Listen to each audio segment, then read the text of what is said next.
Welcome to Pivot, a podcast hosted by Katie Day, where we find out how business owners have been pivoting their businesses to stay relevant and successful. Hey guys, what's going on? Katie Day with the Moving to Texas team down here in Houston, Texas. Today I'm meeting with Nima the Speaker. What's going on? How are you today? Doing good. I'm feeling good. Excited to be on. Yeah, thank you so much for taking the time today to chat.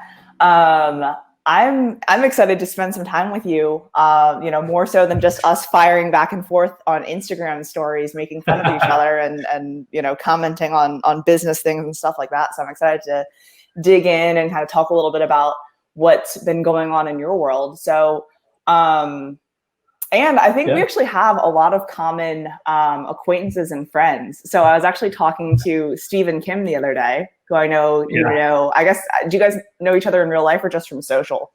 No, just from social in Toronto, right? Yes. Yeah. No, I think, man, we probably crossed paths in social and then just connected. I'm sure Tom Ferry's like the glue between us. But yeah, I'm a big fan. I love his bubbly personality. Yeah, and he's like truly like that in real life, which is great. Like, it's not a facade. It's not, that's him. He is just like the most upbeat, energetic guy. So it's which is so refreshing, by the way, because sometimes we do meet people that you sort of see them online and you meet them in person and you're sort of disappointed because you're like, wait, I thought you were really like an excited person. Yeah. But yeah, so I think we actually, have a lot of common, friends. You had been in the real estate industry for a while, speaker, wore lots of different hats. So that's how I found you on Instagram through, kind of our friends and whatnot. So it's been fun following along. And I know you recently got a new job, but I guess, you have worn a lot of different hats and worked in a lot of different industries and things like that. For people that don't know you, what's your kind of Reader's Digest bio? Oh my God. I always say, let me give you the Cliff Notes version. And then it ends up feeling like it's such a long story. 4 hours later. I'll do my best.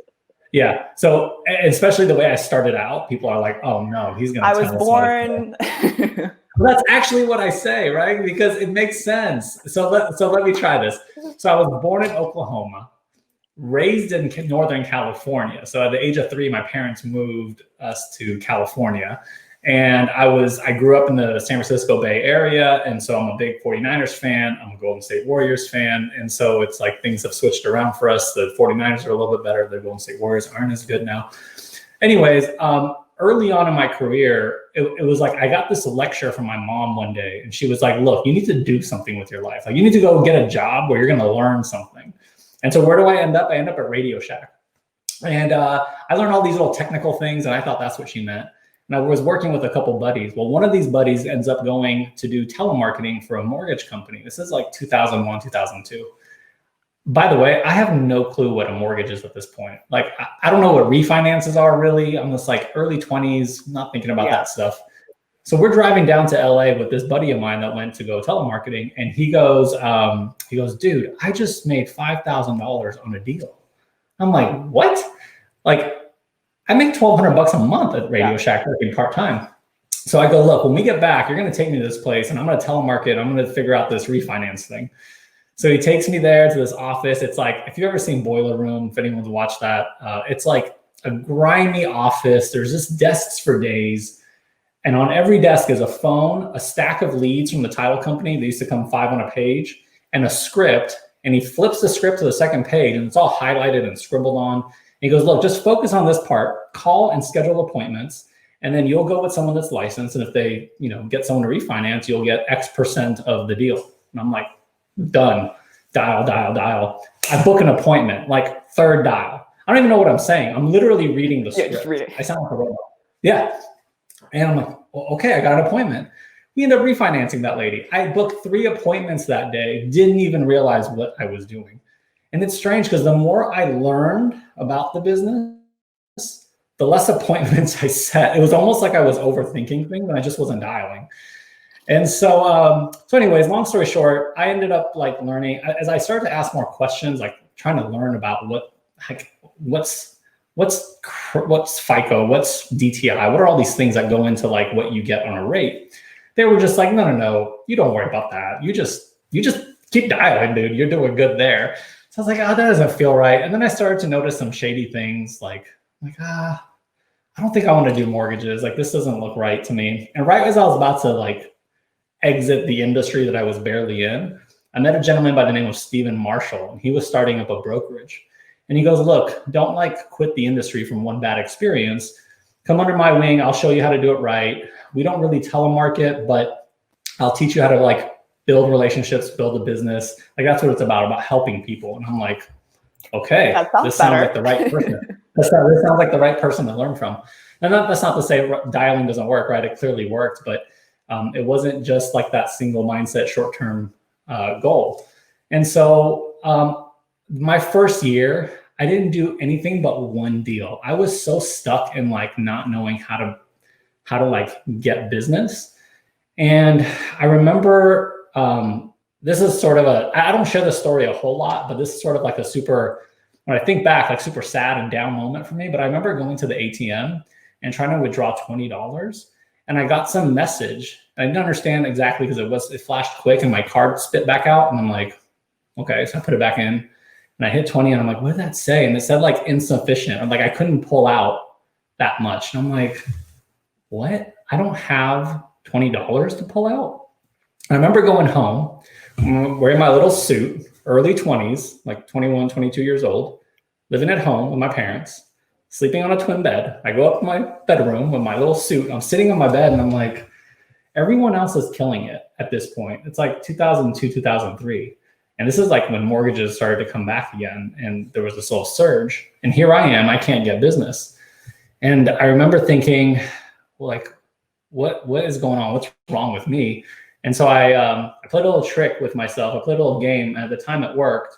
I was like, what if someone like Bill Gates said, I'll wire $1 million to your account if you can get 2 people to just want to think about buying a home or refinancing. Like, literally, you have 24 hours, I'll wire $1 million to your account. What if that was actually real? Could I do it? And I was like, oh, hell yeah, I could do that. So like, all of a sudden, it was strange. All these opportunities opened up in my mind because I simply played a little trick in my head. And that started the snowball of me shifting my perspective and looking at opportunities. And so I'll give you why this matters. So the next day I get up, I go to lunch. We all used to gather up, go to lunch. And we used to walk across the street to Chili's because we used to be like, should we go to Elephant Bar or should we go to Chili's? And we always end up at Chili's. But I remember walking in that day. The clock is still ticking in my head. I got 24 hours to get my $1 million from Bill Gates. And the hostess that we would see all the time greets us. How many? 5. Yep.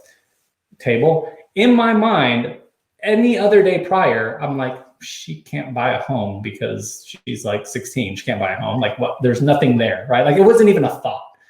But all of a sudden that day, I'm like, she has parents. She has grandparents. She has uncles. She has aunts. Everybody became like a potential prospect. And so I became extremely curious and just started to ask more questions, got to know people better. And all of a sudden I started to get more deals, more opportunities, more transactions. And I went from like the last place to like 1-2 producer at the company. And I'm like, oh my goodness, this is crazy. This is through like a 6 to 12 month span, right? Not overnight. And so I worked at that brokerage. And then that mentor of mine, Steve Marshall, unfortunately, 2005, June 23rd, he passed away from a brain aneurysm. And we tried to keep the company afloat, but as we hit sort of 08, 09, it was too difficult to keep that brokerage open. So I was always competing with the big dogs in the world of like Wells and B of A. And so after I left that brokerage, I was like, I wonder how strong I'll be if I go to Wells, because that's like big brand name. I went, totally didn't like it, being stuck inside of a branch. Yeah. And not being able to like go and work with agents as much and be out, didn't love it. Hopped over to Wachovia, was inside of a call center. So I went from brokerage to retail to call center. And that was kind of cool because all of a sudden I had to just sell on the phone. I went back old school because I didn't have in-person interaction. I ended up managing a couple teams. And then Wells acquired Wachovia and they shut down the operation we were a part of. So then the leadership team that I met at Wachovia, there was another mentor of mine. It was almost like Steve passed me on to this lady named Lisa Cookson. And Lisa Cookson became like another great mentor of mine. She was the one that joined Capital One in 2010 to help build mortgage. And that's when I moved to Texas, to Dallas, to Plano to join Capital One. Worked at Capital One 2010, 2017, did a bunch of sales coaching for Capital One. And when Capital One exited the mortgage industry, I was like, you know what? I've always wanted to like build my inner Tom Ferry, Tony Robbins. I always want to have that. But like, where do I start? How do I build this? So I took a year and just started to develop content, started to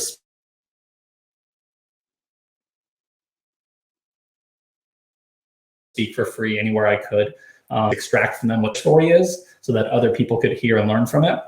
And that started to snowball too. I started to get more opportunities to speak. And I was like, okay, now that I've built this platform, it wasn't like I was going to become this fancy, great speaker in a matter of a year. It was like, let me build this foundation and I'll build upon it as years go on. So this opportunity came up at Capital One where I could be a sales coach in the automotive side of the space. And I'm like, holy crap, that's a whole nother space I don't really know. I was a little scared, like, should I do it? So the whole pivot concept really makes sense here because as I did the pros and cons that we might traditionally do, I'm like, what's the downside here? Like, I know mortgage, I know real estate, I've spoken there, I've coached there, I understand it, I get the business. The only thing that I can gain from this is another tool in my tool belt, another entire industry I can understand and help. So I jumped in and now I'm at Capital One coaching folks in the auto space. So that is the Cliff Notes version. The Reader's Digest version of your biography.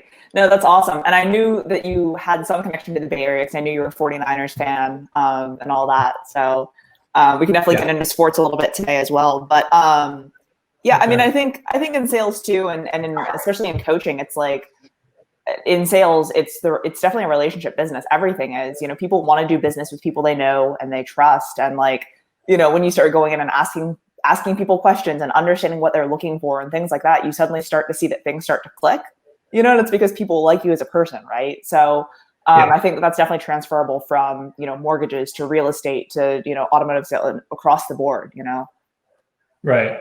Yeah. I mean, Katie, the thing about that though is, and I don't think people spend enough time talking about this, is that we tend to say, and this is what I used to hate as like a participant of going to watch other speakers or conferences. A lot of people talk about the what, like we should build rapport, we should build relationships, like we should ask questions, but we often don't click another layer deeper than that. And what I learned really quickly was like, when I say ask questions, you and I might have two different definitions of that. Like you might ask totally different questions. And so it is super important to talk at this other level and say, well, what are those questions? Like, what should you be asking? Because a lot of people will ask questions and you can tell that their questions are intended to lead you down this funnel or path that's going to lead to their product, right? But that's not what we're talking about. That's not how you build relationships. It's like, how do you actually get interested about Katie? How do you ask about her as opposed to just asking interested questions that's going to lead to like me going to trap you to sell you something. So you mean as a real estate agent, I shouldn't just ask you questions all about your current living situation and your house and if you rent or buy or rent or own or things like that? Is that not how it's done? I mean, I think if like we're chatting for the first time and you're coming out of the gate and saying like, this is a really nice house. So like, when did you buy it? Okay. And like, do you even know what year it was built? Oh, okay, cool. Like, I mean, come on, like you're not really getting to know me. Well, I was just noticing how nice your office was and I was curious. No, I'm kidding. Anyways, I do like your setup there though, as far as the office. Is that like a playing card over there over your right shoulder? Yeah, it's a playing cards. It says, you probably can't read it, but it says, if you can't change the cards you're dealt, change how you play your hand. So, okay. And then the lip is, it's like $100 bill. Like print kind of? Print lip thing. Yeah, I got it. Like I heard about this group from Gary Vee because it's called Iconic on Instagram and they've got really cool artwork.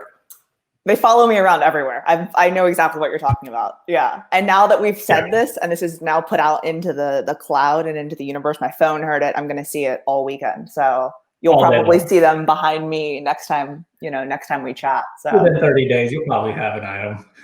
they actually already just shipped. They just shipped it. Like I didn't even, my phone just did it for me. Anyways, okay. So as far as kind of focusing in on 2020 and what an interesting year it's been. Obviously, you started this new job. I know also you had some fun personal things happen this year. So congratulations on getting married.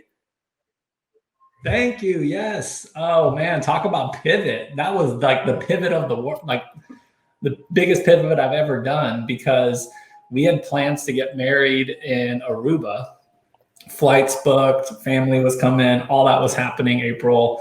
And naturally Aruba, first of all, was like, no one's coming here. So they shut down. They're like, like, no, thank you. No, thank you. They like close the runway. I don't know what you close when you're an island, but so we couldn't go. And obviously trying to figure out, well, how do we still get married? Should we still get married? How do we do this? And so we ended up decorating the backyard and having multiple phones on Zoom and people tuning in and having our own wedding in our backyard, which it's not Aruba, but definitely will make for a cool story one day. Yeah, for sure. And I think that there's something kind of cool about like just kind of doing it on your own too, you know, and then have a party next year. So, what's coolest about it is the money you save. Yeah. No, but it definitely has been an interesting year. It's been obviously, needless to say, it's been challenging, but it's also, I think, forced certain industries to evolve a lot faster than they wanted to because they just had to. And you're also seeing how certain entrepreneurs are getting a little more creative and clever, and they're not just like settling and being like, oh, this sucks, like I can't have people come to my restaurant or my store. They're getting super creative, which is really cool to see. And it's just really cool to see how some are, but some aren't. Some are still trying to push the old style, and they're just not as successful. And that's sort of sad to see. Yeah. No, that's been really cool. We've had a lot of fun, like supporting our local restaurants when they're doing like different meal kits and like to-go food and stuff like that used to not do it. So it's been really, really cool to be able to eat at some of our favorite restaurants, but at home. So that's been fun over the past few months. So let's talk a little bit about your transition. So you decided to get a new job. Was it March or April that you switched jobs? It was right like transitioning April into May. Yeah. So how was that? Obviously, we talked about it a little bit and you were like, you know what, like, I think this makes sense. Let's go. I guess tell me a little bit about how that's been now that you've been there for a few months.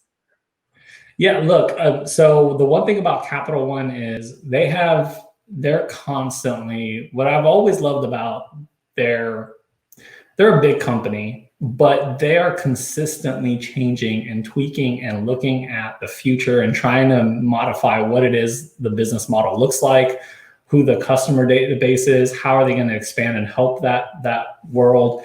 They're also a super diverse and inclusive company too, with all that's going on with like George Floyd and everything that with the Black Lives Matter movement. I mean, the company has put on a weekly basis, like having forums, discussions. So all that's really great. The company as a whole is a really great company. What it's been like for me is diving into an industry that I wasn't as familiar with. It's cool to see the parallels from other industries. Like sales is sales, like you said earlier. Building relationships is building relationships. It's just a different industry. So part of my mind is still committed to like dedicating some real estate in my head to learn about the business and like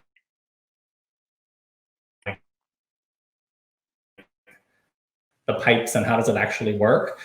The other half, the folks that are in this sales org, and get them to evolve as well, because most salespeople, especially salespeople that are in the automotive space, are very old school and traditional.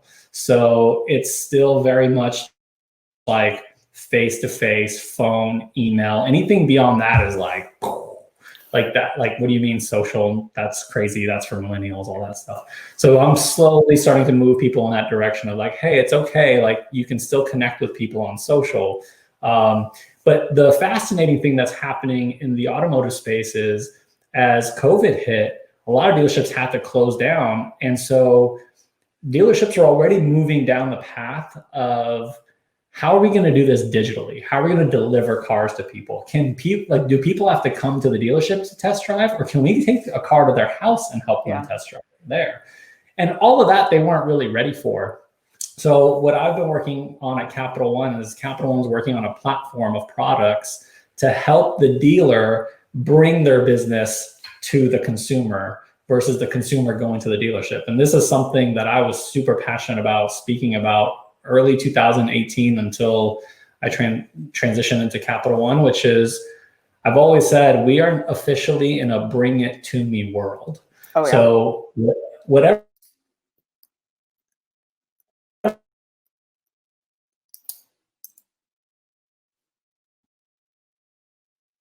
you're doing, you've got to find a way to bring it to people. That's the thing that is cool to be a part of with Capital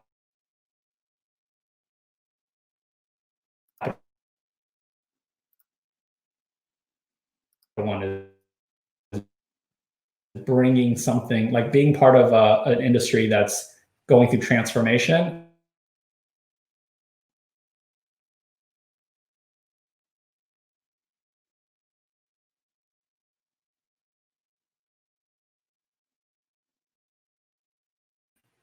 Can you hear me? I can, yeah. It was I don't know if it was my end or yours. I'm like closing out all of my windows. Yeah, I was just doing the same too. I was like, uh-oh. Yeah, I mean, I think that's in improving the customer experience, and the entire kind of instant gratification that I think everyone now expects is definitely, the in the forefront of so many different industries, and it's good to hear, especially in something like automotive, that people are looking to adjust and looking to, continue to make changes there for sure. Yeah, what's really crazy to me? Like, I was just thinking about this last week, is like Tesla's stock has soared. Tesla's like out of control, skyrocketing. And I've been so fascinated with what Elon is doing and Tesla that I was like, let me just go and see like what's the process like if you want to buy a Tesla. And you go onto their site and it's like going to Chipotle. Like, there is no like deviating. It's like bowl or burrito. It's like, which vehicle do you want? These are the only colors we have. Like, if you want these fancy colors, it's additional like $1,000 or whatever. It's so simple, so streamlined. And it's the first car, I think, that when you go to their site, you're not going there with the like, when I see the price tag, I'm going to try to haggle to get it lower. Like, it's just the price and you're like, crap, I got to pay it. But every other like in the car that you go to buy, you're like, all right, that's cool. That's the price. But like, what's the price? Yeah. Yeah. So it's just crazy to me that it's like two different worlds, but they're both selling vehicles. I mean, and that could be said about so many different things in sales, I mean, but yeah, I mean, you just go online and you order it. Like, I don't think there's no one to call to ask for a deal. Like, you just know that's what you're paying. It's a novel concept for sure. I mean, yeah, like, it's definitely cool to see that there is somebody doing it. So it's just eventually going to spill over, hopefully, to like the other automotive world. So how many Teslas did you buy? Like 7? Considering I'm not driving a whole lot these days, it would sort of not make sense. But yeah, 7 sounds like a good number to have, just so you got variety. Yeah, you go on their website to like do research and you're like, oh man, I just bought a new car. Like, what just happened? Yeah. It's sort of like when have you ever gone to like a retail shop and you buy something, but then they don't have your size. So like, we'll send it to you, but you walk out and it's sort of, you don't have the full experience. You don't walk out with a fancy bag and like the box of like whatever that you bought. It's like, oh, okay, I guess I'll get it in a few days. So it's like not the full experience. And also, speaking of instant gratification, if I'm actually physically going to a store to buy something, like if I don't come out with it, it's a very weird feeling. Like I'm used to like, having something to carry, and I want it now, right? Otherwise I just order it off of Amazon and get it, in 24 hours. So I'm the worst. If it's clothing, I want to wear it out. Like, I have no patience. Like if I buy something new that, like, whether it's shoes, but usually shoes, like I just want to wear it out. Like I just instantly want to have it. I'm like the worst at that. That's funny. It's like the kid when you buy your new school shoes, you know, you've got to get them, wear them out, convince your mom you can wear them out. 100%. Yeah. Cool. So transitioning a little bit out of business, what would you say is a fun fact about you or something that people may not know about you? Oh man, fun fact. I'll give you two. I'll give you one that I think some would know that are closer to me, but not many know. And then I'll give you one that even those that are close to me, I don't think fully know. So the first one is I'm a huge Michael Jordan fan, to the point that when I was 21, I was actually looking for a screensaver for my desktop. And that was a thing. We used to do that. And I came across this guy that had the actual Jumpman logo, the Jordan logo on his calf. And I was like, oh, I need that. I need that like tattoo. So I got the Jordan logo tattooed on my back. That's like, that's a fact how big? People like this big. Okay. Like that big. You're like across my entire back. I got a full court with the entire team. No, so that's like what people that are close to me probably know, but not the broader audience. Yeah. Those that are close to me, the fact that they probably don't know that I'll share is, as I've gotten older, I've become like Container Store and Target have become my happy place, because I increasingly love more and more organization. Like just things that look neat and are organized. Like you could tell back here on this side, like I want things that help me organize things. And that is like, I get such a high from that it's weird. And so that's probably why I haven't shared it with many people, because I feel like they're just going to look at me and be like, okay, guy, that's weird. I feel like that's like a sign of like maturity. I was going to say age, but maturity, right? Like, you know, the entire, like, you know, this is 30 or this is 40, like when you realize you're excited that you just got like a new closet organizer, or like the other day we got shower curtains and bath mats, and we were so excited to like put them down on the floor. And like I looked at my husband and I'm like, remember when we used to like go out like to bars and like hang out with our friends? And obviously we weren't, you know, doing it anytime recently, but like remember when we were in our 20s and we used to like go to bars and like do fun things? He's like, yeah, let's not talk about that. Used to be like, what we enjoyed doing. Yeah, I get it. But that's definitely been something that I think I've noticed. I've always loved like things to be neat and organized, but I feel like I'm borderline ADD at this point as I've gotten older. So you're taking your organization to a whole new level. I like it. Whole new level. So this year must have been fun for you if you're a Jordan fan, with the Last Dance documentary getting released early. Yes, definitely like a kid in a candy store sitting Sunday evenings, like 8 p.m. or 9 p.m., whenever it was coming on. Like, it was almost like this podcast here where I was like ready 10 minutes prior. Like I had to see it live. I couldn't wait until it was recorded. I had 2 text strings that I was talking to different groups of friends that we were just like, really? Didn't know that. Oh, no wonder he's the greatest. Like it was incredible. I loved it. Were you wearing Jordans while you watched it? I wasn't wearing Jordan shoes while I watched it, but I did wear my Jordan socks while I watched it. I like it. The thing that I think that I liked the most about it was watching him watch other people talk about that time. Yeah. You know, so like when some of the other players from other teams and like other players on the team or whatever, like were either talking trash or were saying like, oh no, I did this or I did that. He's like, they didn't, or like whatever it may be. That was, I just thought that was hilarious, because you think of him as such a strong competitor and someone who's so serious, and like him cracking up at people like talking trash, I thought was just like a fun side.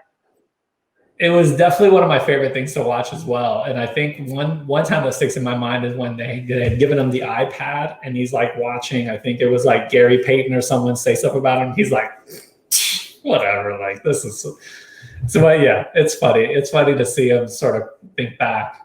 But you could tell he's a lot more mellow now, I think. But oh man, he was intense. Yeah. No, that was great. And I felt like it was a nice, I'm really glad that they released it early, because I was like, that made my, I don't even remember when it came out at this point, because this year's been, I have no sense of time, but that was the highlight of my month every Sunday. Yeah, so, totally. I think it was June, because I remember my birthday's in June. I remember being so pumped to watch it in June. My birthday gift. That's right. Michael Jordan's birthday gift to you. How nice. I mean, hey, I'll take it. Cool, man. Well, I appreciate you taking the time today to chat. I know, obviously, you do speaking events. So in a normal world, I know you do speaking events and things like that on sales and motivation and things like that. So where can people find you on social media? Yeah, so because my last name is not the funnest to figure out and how to say and how to write, I started branding myself as Nima the Speaker. So I'm on probably all the major platforms that most people spend their time on. So I've got my YouTube channel, that's Nima the Speaker. I've got my LinkedIn, Instagram, and Facebook, all Nima the Speaker. So if you want to connect, shoot me a message on any one of those platforms. And I really enjoyed it. It was good. It was fun. Yeah, I appreciate you taking the time. Was there anything else that you wanted to add that we necessarily didn't touch on already?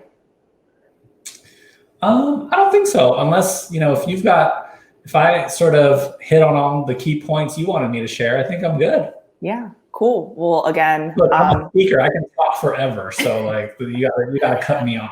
I was trying to think of like some weird topics to be like, what are your thoughts on? And then give you something that was like from left field that you maybe didn't have anything to talk about on. That was my goal, was to stump you, but I must have left those notes somewhere else. So next time. You should have done it. It would have been fun. I've been like, that's weird. Let me Google it really quick. Yeah, just type it up real quick.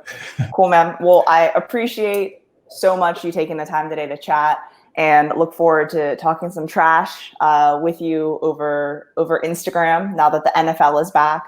It should be good. So what, you're a Texans fan or what? I am not a Texans fan. So I've only lived in Houston since 2011, but I grew up in Maryland outside of DC. So I am a Washington football team fan.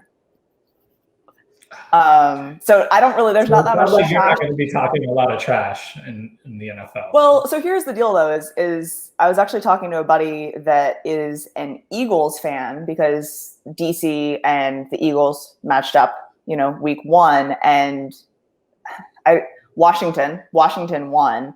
So I was like, this is truly the year that like the Washington football team is probably going to do well, because they don't actually have a name, right? It's 2020. Everything like is happening in ways we wouldn't normally expect. I'm like, this is probably the year they're going to win the NFC East. They're going to go to the Super Bowl. Like, this is their year. I mean, it sounds like you might have Philly's number. I don't know about the Giants. Giants, you never know. Dallas is probably your real biggest competition in the division. We'll see. Yeah, we'll see. I don't know, but good luck. I've got a fantasy team, so yeah, we'll just. I don't really have a basketball team. I mean, I like the. Okay. I like the Rockets, but I mean, I don't follow them religiously. I like to see them win, I guess, because it's good for the city, but I'm not a huge fan. Got it. Cool. Well, thanks for having me on. I really enjoyed it. Yeah, it was good to see you, and can't wait to talk soon. All right, cool. Bye. Thanks for listening to this week's episode of Pivot. Be sure to subscribe so you don't miss an episode, and follow Katie on social media at MoveMe2TX to stay up to date in all things real estate.